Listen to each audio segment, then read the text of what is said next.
po si Brian P. Mendoza. Ito po ang aking daily devotion ng araw, March 19, 2025. Ngayong araw po natin itutuloy ang ating series which is Seminary Edition. Specifically, ang topic po natin for today is about distortion of rules. So ano ang ugat ng pag-aaral?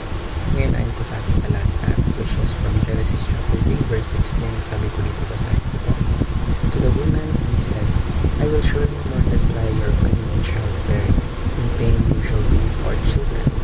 Your desire shall be contrary to your husband, but he shall rule over you.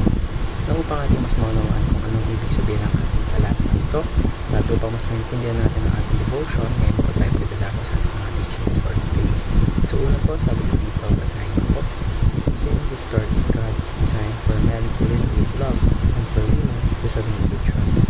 So yung original plan po ng ating Diyos is para i-lead ng men yung mga babae with selfless love and to respond with willing trust.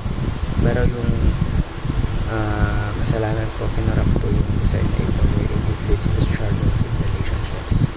Ikalawa po, the fall resulted in conflict, self-centeredness, and struggles for control. Ngayon po, dahil po sa kasalanan yung relasyon is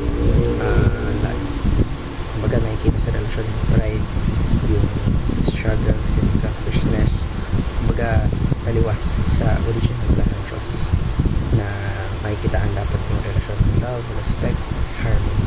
Ikatlo po, Christ redeems and restores biblical roles, calling people to fulfill their roles under His lordship. So sa mamamagitan po ni Kristo, yung relasyon po, it can be restored. So He calls men and women to embrace their God-given roles, wherein it leads to submitting as an act of worship to Him. Na upang ating apply mga kuturan na ito, ngayon po tayo dadako sa ating mga applications. So una po, ito din dapat natin po, fight for a Christ-centered and God-honoring relationship. Gawin mo ang foundation sa Kristo sa iyong mga relasyon, wherein you're seeking His wisdom and pag-ibig niya para malaman mo kung paano ka dapat mag-lead, mag-submit para mag-serve sa ibang kapwa mo. Ikalawa po, address the roots of the problem through the lens of the Bible.